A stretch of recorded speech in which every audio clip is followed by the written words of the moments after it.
Left at the Door, a podcast and vlog where we, a group of friends, get together to chit-chat about the things that we left at the door in order to love, grow, succeed, or survive. These are our stories, and we also bring guests on, like our friend Anastasia Lindsey. So, Anastasia, thanks for coming on. Yeah, thank you for having me. I'm excited. Good. So tell us a little bit, what is like your elevator pitch? Tell us about who you are, what you do. Give the viewers and listeners a little synopsis. Sounds good. I always feel like it changes every time I have to do this because I do like a lot of talks and write books, and every time I have to put like an author spiel or something, I feel like it always changes, and I like that because we're always changing as humans. So I've kind of accepted that it might not sound the same every time I tell people who I am and what I do. But I'm an author, poet, a spiritualist, a Reiki master, consulting hypnotist, sound healing practitioner, meditation instructor. I love things that embody who I am, while also growing into who I am as a mind person, a soul person, a spirit person, just kind of embodying who I am. And I like that every day I wake up and I get to choose who I want to be that day. So today I'm just Anastasia, who's here for a podcast, having fun, getting to talk about what I do and who I am. I was born here in Decatur, Illinois, born and raised. Always kind of felt different, but now I feel like I'm getting to step into who I truly am, and it's been a lot of fun along the way. Would you say that like growing up, as a child, were you like an old soul? Like when you said you felt different, like talk about that. A very old soul, but also my appearance, because I went to Catholic schools, private schools, all the way up until college, and I didn't look like anyone else, and so that was really hard to accept who I was, because everyone around me looked a certain way. What's your ethnicity? What's your background then? I'm biracial, Black, Native American, white, and Puerto Rican. Yes. And so everyone around me had blonde hair, blue eyes, green eyes, and I thought that was beautiful. Yeah. And I didn't feel beautiful. I didn't like my dark brown eyes. I didn't like my dark hair, so it was really hard. So I was struggling with looking different, but then feeling different as well, like an old soul. So it was just a whole mess for me growing up, I felt like, yeah.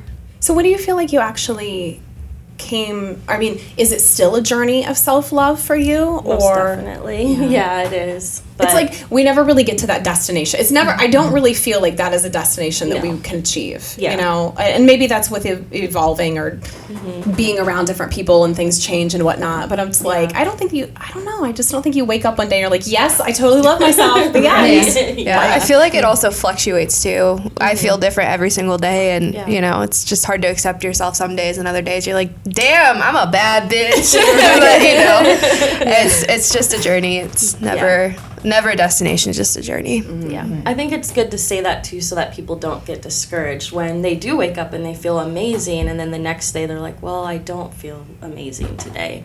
You know, and then they get discouraged because they feel like they need to reach a destination when really it's just a journey, and you're always going to be experiencing it as you go on throughout your life.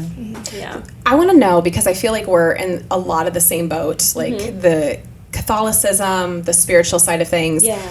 I think that sometimes people have the belief system that like there is religion and there is spirituality, and that the woo-woo and God don't cross over. So like speak to that as to where you're at on the spiritual journey, or how it even started and kicked off for you. Yeah, it sounds so weird when I say it, but my spiritual journey started off cleaning my bedroom one Thursday night, and I had YouTube playing, and I was just letting the music shuffle, and there was all of a sudden like a podcast type thing that popped up, and she started talking about spirituality, and I was like, I don't understand what she's saying. But I kept listening because I was intrigued, and she was hitting some really good points that I had never seen life as, you know. And then she started talking about empaths and how they're very sensitive and very attuned to crying often and just feel very heavy. And I was like, well, that sounds like me. And so I started listening more and more to what she was saying, and a lot of things started making sense, and it helped me kind of realize, okay, that's like me. So are there other people out there that kind of deal with what I deal with? And that's how my spirituality came to be. I started listening to more of her videos, And I was so intrigued. It was just like a new door had opened, and she was talking about so many wonderful topics. And I was getting excited because that was the first time I really felt like I was connected to something. And so it was kind of just up from there. I was doing research. I bought a journal specifically for spirituality and writing all the topics that I could and everything that I wanted to learn. And so it really helped me get in tune back with myself and who I was. But I did grow up Catholic. Went to Catholic schools growing up, church every Sunday, and so I felt wrong almost for getting excited for that kind of stuff because I grew up thinking that it was bad to be spiritual and have like those spiritual practices and oracle cards and stuff. But then I realized that spirituality is just another form of getting in touch with God or source or however you have that word for it. And so I realized that it really wasn't bad, and I felt more connected to God because of my spirituality than I did when I was going to church every Sunday. And so I tell people that, and because sometimes people think what I do is like the devil's work or energy work is, bad, but I tell them I feel more connected to God more than ever now.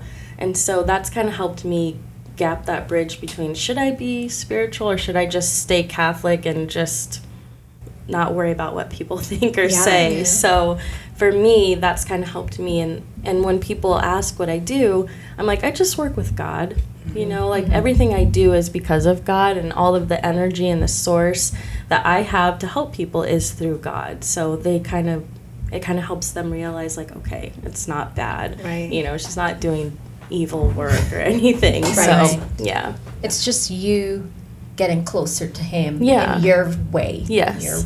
Yeah, exactly. I always kind of think of it like if somebody had the mindset of saying, I want to get healthy. And if somebody said, okay, in order for you to get healthy, number 1, you need to eat healthy. Number 2, you need to sleep more. Number 3, you should go to the gym. Number 4, you should maybe do yoga. Number 5, maybe go to a chiropractor. Like, okay, so if we had like this mapped out plan of like how to get healthy, no one would be like pick it apart and be like time out. Yeah. If you're gonna eat right, you can't also go to the gym. Right. Like no, you can't do both of those things. So that is how I think I have viewed spirituality. Yeah. That it's like, am I still Catholic? Of course. Do I still go to Mass? Of course. That is a part of the, I guess, mental healthiness or spiritual wellness. That is a part of it for me. That's at least a part of my plan. But do I enjoy going to meditation? Yes. Do I like it when I have Reiki? Yes. Do I love like when you did that like self-love hypnosis? Yeah. So I just feel like it's not mutually exclusive to where there is only one path to, I guess, maybe connecting more to your soul. And that's how I feel. Like the way you said that, where you're like, that you feel closer to God now than maybe even doing like the rote traditional things. I don't know. I guess I feel like everything is an exercise, and that like all of these pieces are a part of that puzzle. Now for everybody, it's different. Everybody has different practices that they do.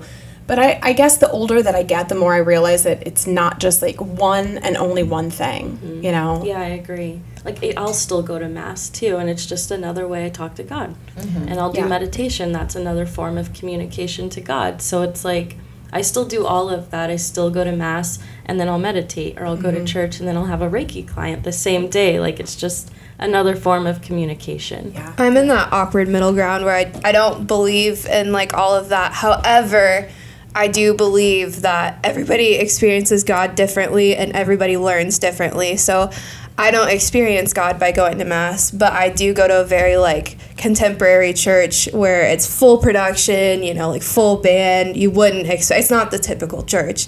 And so like I respect that people experience God differently. I'm not going to tell you guys you can't go to Mass because Catholicism, I don't believe in it personally. Like that's not something that I don't think that's right. And I think it's important to let other people learn for themselves and educate themselves. How do they experience God differently, and how do they practice differently?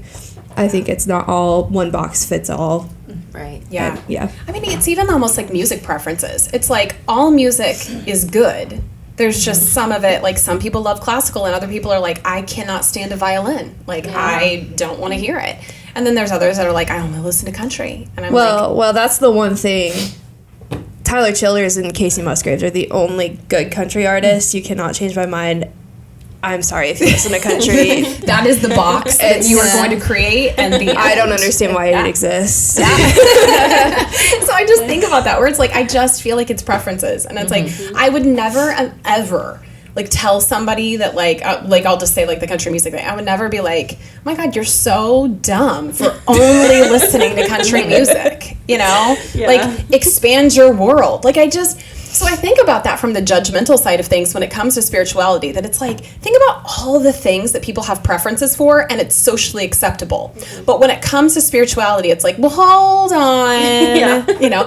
And so I think about that where it's like, everybody's journey is so different. And like some people learn through like crisis and some people learn through like hardships. And then other times it's like people can just learn things and get closer to source or God or whatever through like love. Like, I just think that there's so many ways to learn life's lessons, and we are not equipped to know the grand scheme, like the grand plan, you know? Exactly. So I just feel like if it doesn't hurt somebody else, like, let it go. Like, what, you know, talk to us about like some of your favorite practices and the things that like you do to help you kind of like get in a good headspace. Yeah, for sure. I definitely like to journal in the morning.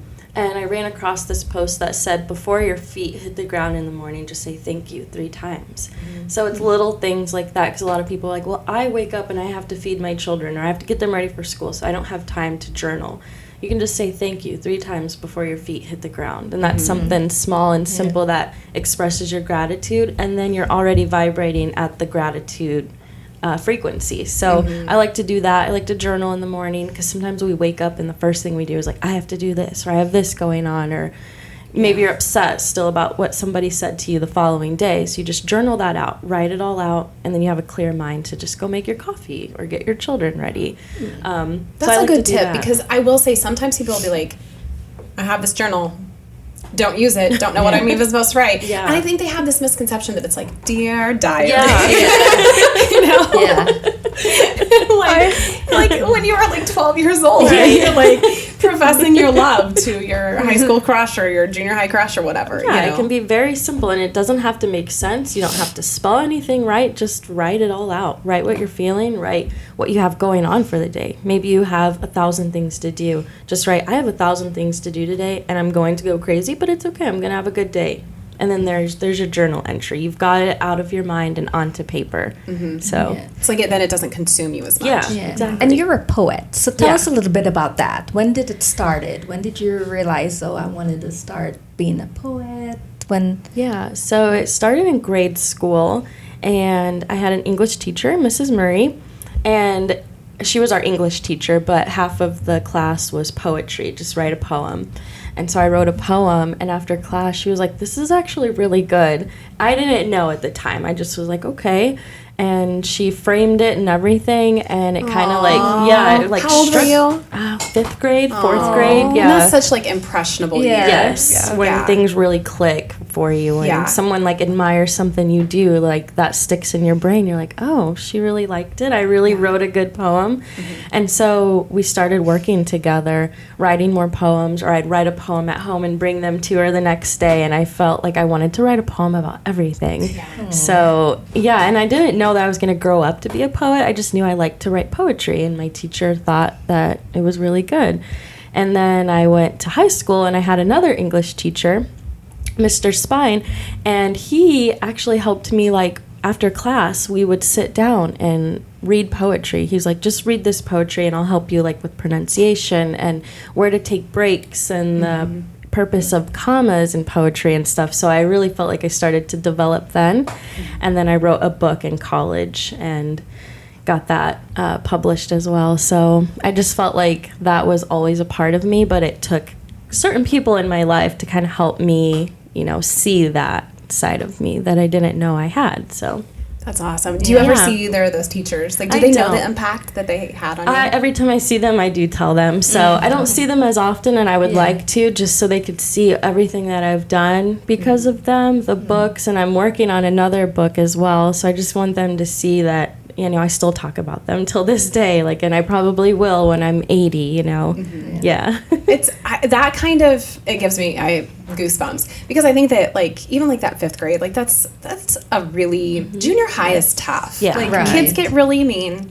I think that's when you start realizing kids are not nice, and like it's then even harder when you're a feeling emotional being. Yes, you exactly. know? Yeah. And I think it helped too, because I already felt disconnected, and I didn't, you know, like we've said at the beginning, I didn't feel like I belonged, and I didn't fit in. So then I had something that like was mine, that I felt like I was good at, that I stood out from the rest, was with my poetry. So that kind of helped me as well.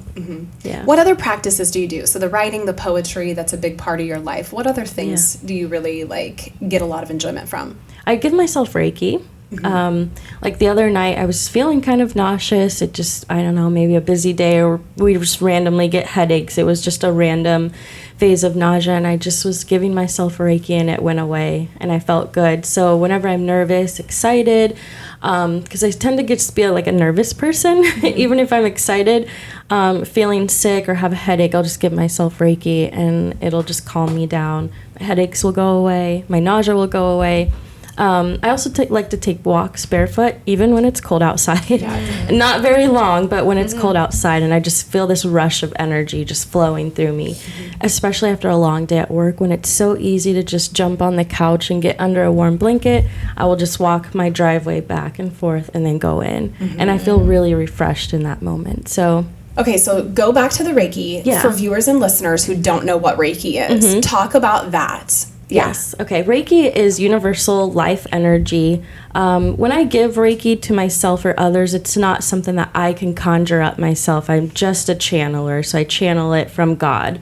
And so it's energy that you can feel or not feel, because a lot of clients don't feel Reiki, but they can feel it like days after. But a lot of clients maybe feel tingling throughout their body. I have a lot of clients that fall asleep on the table.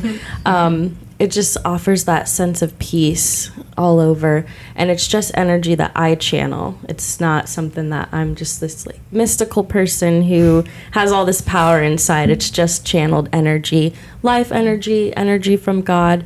And if you think about a channel and how it works, it just flows onto me and through the person. It's really funny because normally Jessie's on the podcast and she's not here this morning, but when her and I have two polar opposite experiences when we have Reiki done. Yeah. So like, and most of the time we're at like meditation things, like laying side by side next to each other, you know, and she gets like really warm. Like she feels like it's almost like maybe like the sun comes out through the window and like starts shining on you, you know? Yeah. And so the very first time that I ever had Reiki, I was like, okay, that's going to be my experience. Like, and I'm a cold person by nature. So I'm like, I'm going to have Reiki done every day. If it means feeling like I'm in Arizona, this is amazing. And I get it done. And I'm like, Jesus, I am so tingly and so cold. Yeah. And so then I remember like rolling over to her and was like, I don't think it worked. And then that was like when I realized, because it was our friend Diane, and Diane's like, everybody feels differently, you know? And depending, after doing so much more research and reading into it, it's like depending on what wonkiness you have going on inside you makes a difference as well. And so that was just by having those types of things, like having those types of experiences, like made me then, whenever like my mom had breast cancer, you know, I was like, I go back to like the health thing of like, nobody would say you can't go to yoga and Pilates and, you know, run on the treadmill. Like everybody would be like, cool, go do all those things, go get healthy, you know? And I kind of was like that with my mom, where I was like, you just need to do all the things. I get it. Chemo, radiation are part of that plan. I totally get it. But like, there is so much more to it. And Reiki was like one of those things I thought was like so important. I was like, I don't know, you might have a hot flash. Right. You might feel tingly. I don't know, but I think you should do it regardless. Yeah, you know? And exactly. It's very meditative and calming. I always think that it's interesting. Most of the time, if I have like a private session done, I usually don't say, like, I'm like, just whatever you feel. Yeah. You know? And it's always so interesting to have them pick up and be like, so there was a lot of, like, wonkiness in your hip. And I was like, oh my gosh, that's not fair. Yeah, because it is. I guess I'm just a believer. You know, it's like for some people that have never had it, they're like, no, I don't know what that is. I don't know if I'm going to do it, you know, and things like that. But it's just incredible to me to, like, leave there. And you said that about, like, days afterwards. Like, sometimes people feel it. And it is. Sometimes it's a rush or something like that for a few days later. Now, I had to ask you this because I remember we did the retreat and you were there and you did the sound bowl. Yeah. Is that Reiki or that's something separate? That's something different. So all of the sound bowls, no matter where you see them or find them or the different shapes and sizes, they all carry their different frequency that your body can pick up on. So a lot of people, after like a sound healing session, they'll be like, I don't know which bowl it was, but it really, like, I could feel it on the left side of my body. And it was a certain frequency that their body was picking up on. So I remember that impact my mom so much that she left that after that session, she had to go outside and she was crying. But she said she can't control it. And it was not like a bad thing. It was a good thing. It was like a release. It wasn't a bad cry. It was like a release. And I had like this out-of-body experience. I've never felt it before. And I really enjoyed that. I've never done sound bowl. But that, oh my gosh, it was just the moment, just the feeling. And you did an amazing job, by the way. I can't wait for the next one. Yeah, I'm excited. Well, I'm glad you both had positive experiences. A lot of people will cry if they have a lot of energy that just wants to release. Maybe she's a person that's kind of always shoved her emotions down or didn't really talk about things or just, you know. And so a lot of times that what the sound bowls will do is bring up all that emotion. And it'll come out in forms of like heavy breathing, screaming, or crying. I mean, whatever a person does to release the energy. But that's probably... what it was. It was great. It was a phenomenal experience. Yeah. So, You know what? You talked a little bit, Andrea, about like your experience with sound bowls.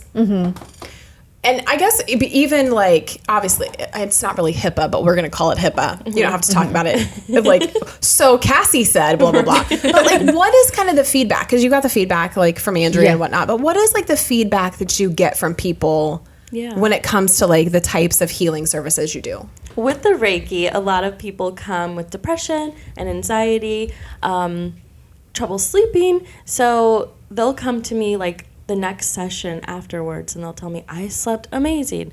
Or I still have periods where I have strong levels of anxiety, but I noticed that I reacted differently to a few situations, which is still huge. Like we said, healing is not a destination. It's just a journey. So if they can still see times where they grew in that moment where they would have reacted a different way, that's still an accomplishment, and I like to help them realize that. With sound healing, they, like I said, they'll feel something at one side of their body, or maybe like ringing in their ears, or they'll feel their hands like doing this, but their hands are still. There's just so many things that the body can feel, and each session is always different. I never have two of the same reactions to a healing session. So it's really whatever their body is responding to. Some people feel like they're levitating. Some people feel like they're floating. Some people fall asleep. The bowls are just like, there's something in the sound of the bowls that puts them to sleep every single time. So it's fun to see all the different ways that people respond to them, but also very enlightening as well, because the body is so amazing and the human mind is amazing. A lot of people have this thing called downloads where they have this thought or this idea and they don't know where it came from. So I like to call those downloads. You know what? My sister just sent me, it was an Instagram post, and they mapped out one of Beethoven's songs so that you can see, like, basically on a chart, like, so a person is playing the piano, and then you see all of the musical notes. Oh, that's cool. And it looks like art. Just the way that the notes are in and of themselves. And my sister sent that to me, and she was like, can you literally imagine like his brain? Like, how does a person compose something like that? And I said that. I go, it's just a download from God. Like, there's no other thing. There's nothing else that makes sense. Well, nothing at all. So I go to Renaissance Church in Decatur, and we have like full band, full production, like I said earlier. And TJ Holmes, he is an amazing human. He's the worship director there, and he rewrote Do You Hear What I Hear? And they've been doing an acoustic for a while, but the past 2 weeks, 2 weeks, I don't know math, but this week they did it full band, and he wrote it, and chills. And it's straight from God. Like it's crazy the things that God can do in us, and there's something a creative told me once, there is nobody that has the same skill set as you, no matter what you may have on paper, the same skill set, but nobody has the same skill set as you. And it's all from God, which is so cool. Like, how does he think to do that? I don't get it. So many unique ways of doing and I'm glad you mentioned skill set. I think we all have our own individual skill set that we channel through him, and we're just here to how we use it, utilize it, and to share it with other people. So kind of like what you're doing, you're using your skill set to share your experience, and he's channeling it through you to share what your experience with others, and that's how I feel like we all are here for. I agree. Let me ask, okay, so a lot of times people, like we just talked about, a lot of times people feel like it's, it's a God thing or a source thing or whatever. What about, do you have individuals that are agnostic or atheists that you practice on? And is their take different? Is it just like, to them, is it just energy healing then? Like, is there a shift in that perspective? I haven't worked on anyone, and it's so intriguing because while you were speaking, I was like, I wonder what it would be like. Like, I was asking myself that question. I wonder what it would be like for them. I haven't personally worked on anyone, but it might just be an energy thing. They might just see it as life energy, the energy that makes the world go around.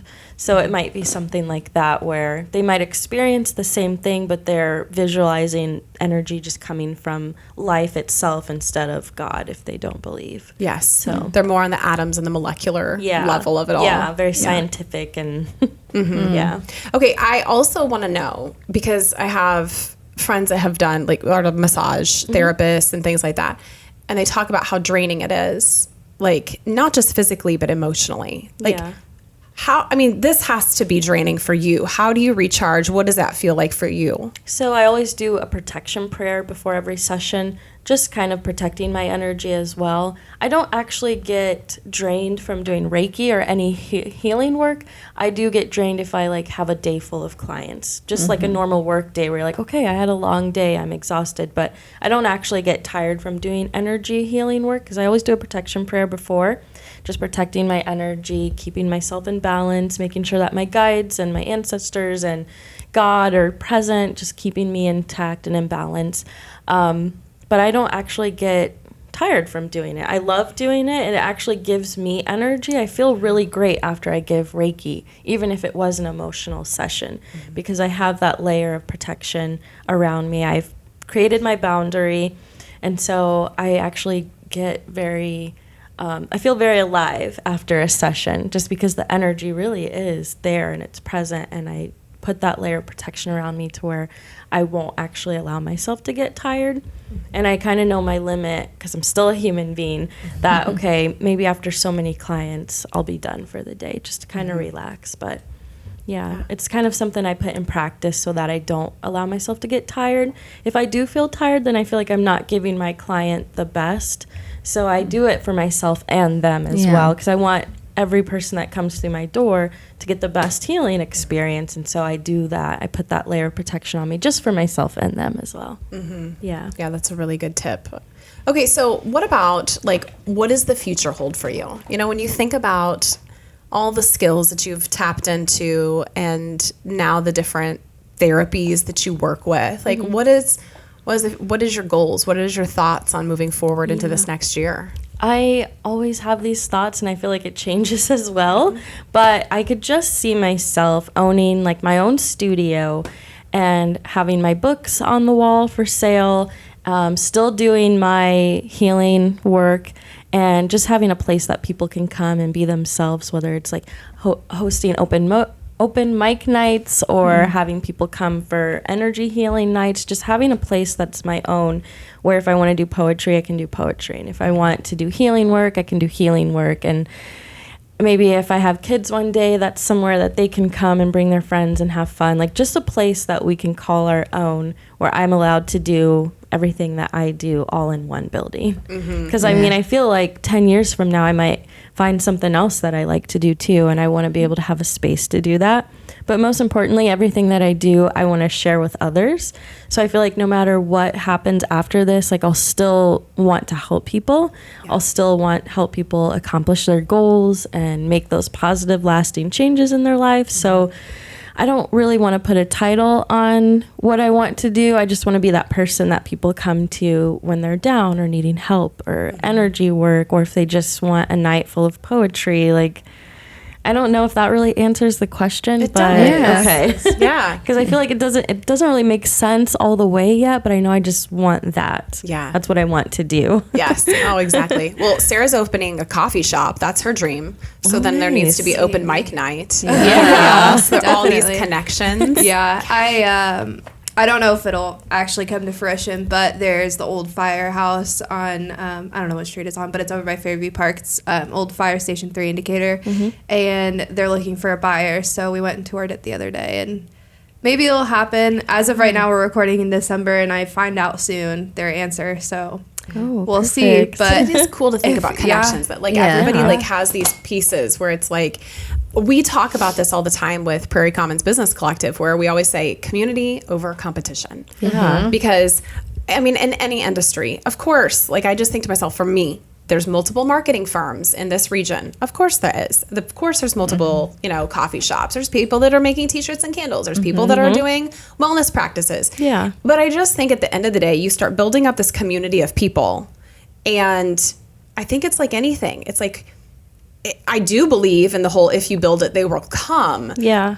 With the like little asterisk of like, if you're your authentic self. Yeah. Like if you are showing up as you, and it's not just like, I don't know, I think people can see through, the bells and whistles of things. Yeah. And like, that's why I think people continue to come back to different places or have that connection, because it's like, oh, okay, it's like this person is like living their most authentic self, right? Yeah. I kind of think back to it about a post that I saw as well, where someone took a picture of an aisle of bread, and it's just thinking like, about that. yeah, I was about to bring that up. Go ahead. Where it's like, there's so many brands of bread out there, but I mean, all of us probably have a certain brand that we like, and we might venture off and get another one if it's like sold out or something, but we have what we like. And that's the same way with, like, there's other people who do Reiki, but if a certain person feels a connection with me, they're not going to want to go do Reiki somewhere else because they have that connection with me.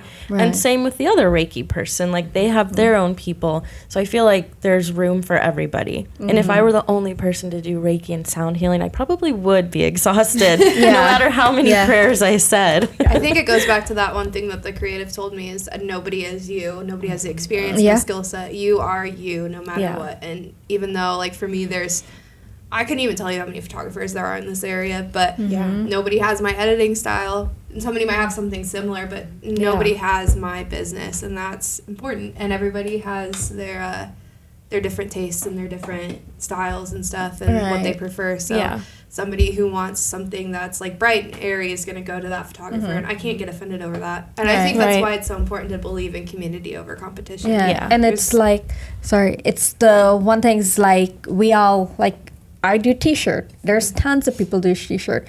But my vision of what I see, it's not going to be the same as what someone else see. Yeah. So we all have like different visions of things, even though we're doing the one thing, it's something different. So like in little Cassie's mind, she's a marketing, she has her business, but what she see for her clients, maybe other businesses that does the same thing will not see. Yeah. So, and I firmly believe in like that connecting the dots with people, where it's like, this may not benefit me, but it's going to benefit this person. I need to put these people together and stuff. And I feel like the wellness community is somewhat like that as well. You know? I agree. Yeah. I read an article one time that talked about people who are down like a spiritual path feel more connected to source, but less connected to like, or they have, I'm almost going to say, limited like relationships because they want quality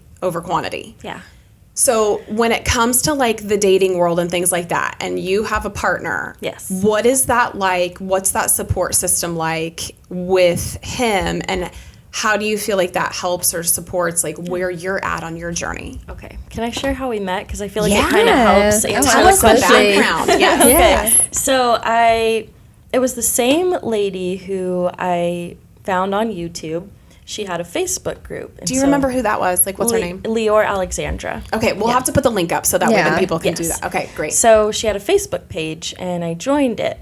And it was just like like-minded spiritualist. And he had made a post.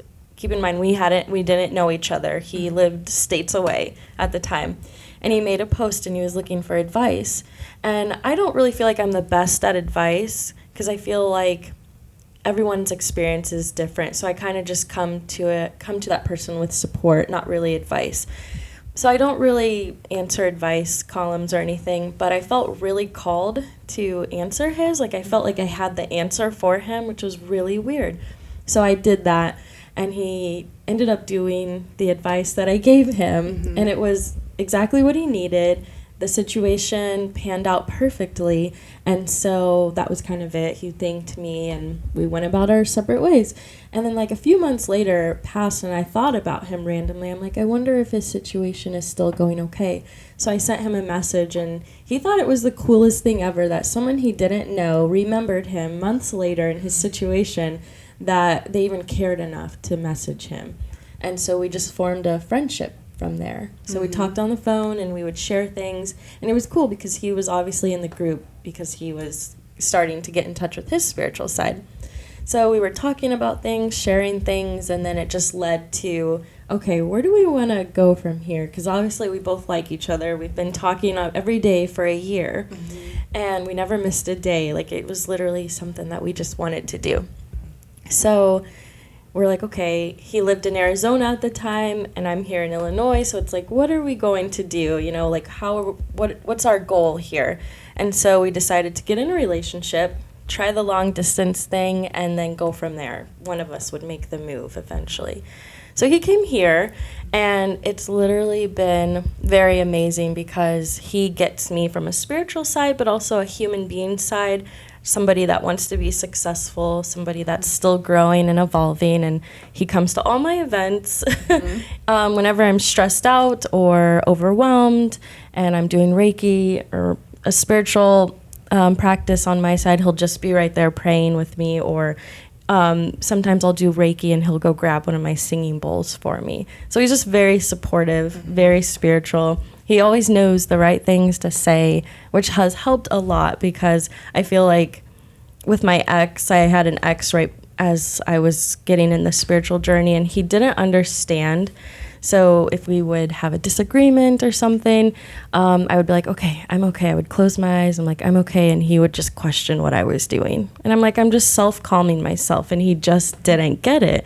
So to have someone who gets it when you get overwhelmed, when you're still having those human being experiences, that he can bring the spiritual side to it and help me. But I do agree that I don't really have a lot of friends or people that I go get lunch with all the time because I don't connect with people that, how do I want to say it? I don't want it to sound bad, but there are a lot of people out there that they put on a show and they're with you for the wrong reasons. And I feel like I can really figure out that person when I meet somebody. So I don't really have a lot of friends, and I've lost a lot of friends because of my spirituality. So I tend to just like stay to myself or my family who gets me, people that get me. But I also feel like I've gained a lot of friendships too because of the spiritual world. So when you said quality over quantity, I really felt that because the people that I've lost, I've made up for with the people that I've gained. So I also look at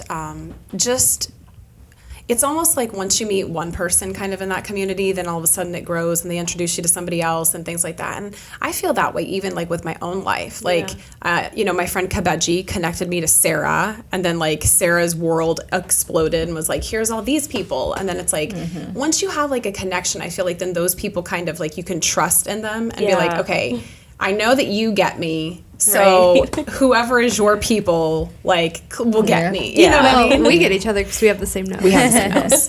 That's exactly what it is. That's ultimately what it really comes down to.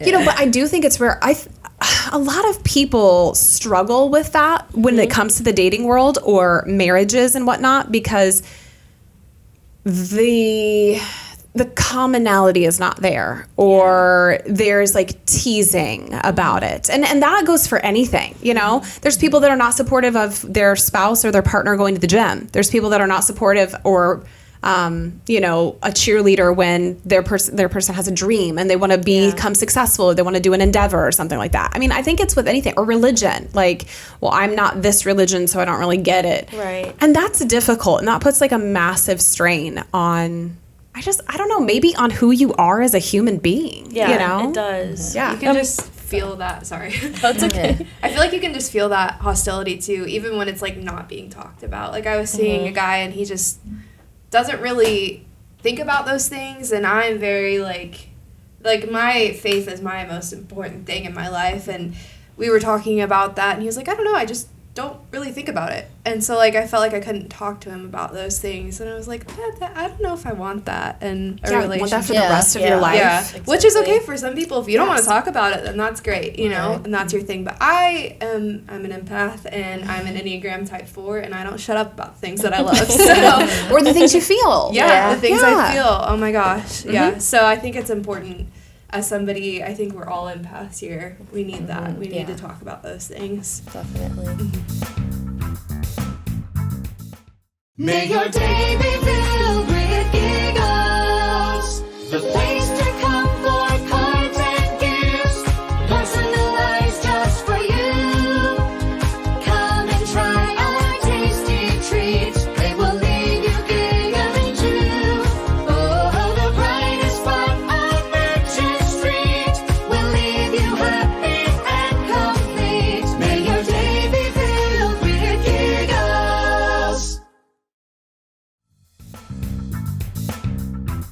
Have you done Reiki on animals? I have. I do Reiki on my animals. Yes. When Gus had cancer, I was like, that was kind of what even started down the path. Okay, talk about that too. Yeah. went missing. So I do Reiki on animals. I have a dog and a cat, and then my brother-in-law, his dogs were living with us for a little bit while he was transitioning into his house and stuff, and his dog has separation anxiety too, where she just missed him and is always looking out the window when someone's coming back. So I gave her Reiki and she fell asleep, and it was so amazing to see her like that, because she's always so worried. Where's my human? Where are they coming back? Where are they? And you could literally go outside and take out the trash and come back in, and she's super excited, like, hey, you're back. That's Wrigley. So to give her Reiki and see her so relaxed really helped her. And my cat likes Reiki. She's very chill anyways, but when I give her Reiki, she just sits there and she's just like, you can tell when an animal is getting Reiki, just their whole mannerism changes, and it's so cool. But a lot of people have me come over to their house and give animal Reiki to their pets, just so they can calm down. I even do long distance Reiki for pets, and I had a lady reach out to me because her dog wasn't eating. She just didn't have an appetite, and she wasn't feeling very good, but she wasn't eating anything. So I gave her long distance Reiki, and her dog started eating again within that same day. So I do love doing Reiki for animals. If somebody has a pissed off cat, will that help them? I'm sure it would. It would definitely. Papaya needs it. Her nickname is Pissy Paya. She's just always She likes it though. She likes being pissed off. Yeah. She likes it. her Have you ever demeanor. seen Gossip Girl? Yes. She's Blair Waldorf. Oh, okay. That's her personality. Gotcha. But she likes Salem now, but she still hates Wrigley, cannot stand Wrigley. Sometimes she gets pissed off at Salem a lot. But yeah, Wrigley could probably benefit from that. He's got mad separation anxiety. I would that love boy to needs do that. help. Yeah. It's clingy.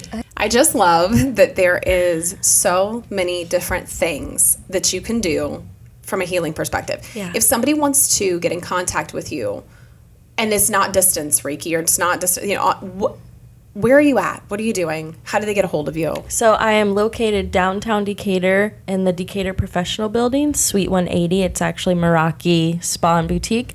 I also have a Facebook page, which is Anastasia Lindsey Holistic Healing, and that's where I have all my services. I also have a website too, which is AnnaMPoetry.com, which is my poetry and my healing things on there. So there's a few ways to get a hold of me, and I can give you all that information. Yeah, as we well. can definitely But get that posted. you can use Reiki for almost anything. I have people reach out to me like, I'm getting married in 2 months, and you can give long distance Reiki to the wedding date, or I give Reiki to a mother's future due date. I mean, it can work towards anything. Or I'm having surgery on Thursday, and you can give them Reiki for that day and give Reiki to that surgery room and everything, the hospital that they're going to be in. So it works for everything. I even do Reiki for my water before I drink it, or put Reiki on my food before I eat it. So it works for almost anything. I feel like sometimes, like, for me, the way I, like, visualize Reiki is like a vibe where, like, you know when someone walks into the room and you're excited when that person comes in. Yeah. Like like they just change the room. You're like, oh, they're here. Yeah. You know? And that's how I always feel. Like, that's like the best way, I guess, to like think about that energy is like just kind of like a zap of like, oh, this is good stuff. Definitely. Like, you know? Coffee. Yes, it's like coffee. When I see my coffee cup finished making coffee. You're like, oh yes, there. It's that good feeling again. Yes. Well, this has been a lot of really good information. We're going to put all of that information up on our Facebook and our Instagram and connect our listeners and our viewers. Thank you for being so vulnerable Yes, and thank talking you. about all of the things that like have made you become like this path on your authentic self. Thank you. I really believe it's going to help other people who are like sitting in that, you know, same situation of feeling like, I think there's something more. Yeah. Yeah, where it's not like an unsettledness. It's not that the grass is greener or that they're unhappy with like, you know, maybe they're whatever the situation is. It's just like maybe there's more. You have that Yeah. like feeling in you. Definitely. Can I wrap up with something else? Yes, I want you to keep going. So it brings me to the question where people are like, what is your ideal client? And I really don't have an ideal client because I want to help anybody that is looking for help. But I would say that I really find pure enjoyment, like happiness, when someone comes to me and just releases full vulnerability. And they're just like, I'm having problems with this and I need help with this. So I guess that's my ideal client, but I never turn anyone away, no matter how big or how small their problem is. So if there is somebody sitting there and like, I just want to sleep better, you know, I will take on that too. Or if you are going through divorce and you really are looking for emotional healing support, I will take on that too. So it kind of just, I put that out there because a lot of people kind of get intimidated. Like, my problem probably won't intrigue her. She might not be able to help me, but I will take on anything and everything. Yeah. So And there, you are right. There's such a huge scope of like all of the different things that where it's like somebody may be like, okay, well, this is not. I probably need to just see a counselor. I need to go to the doctor. And maybe you still do. Of course.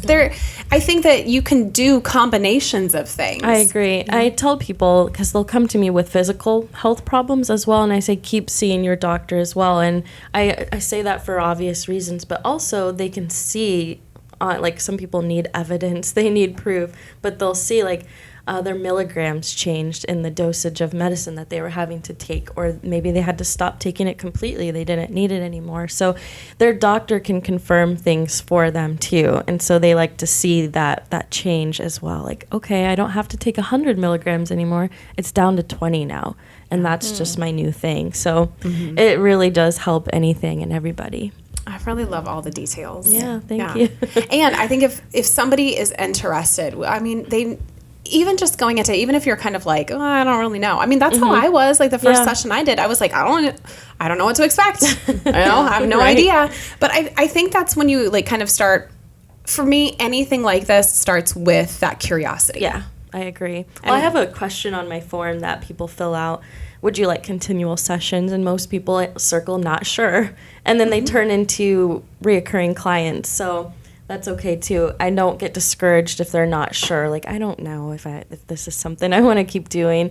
But then if they come back, then, you know, I know that they felt something, that it changed them, and they want to keep coming back for things. So it's okay not to be sure. It's okay to question it. I have people come in all the time like, I don't really know how this works, but I'm open to trying.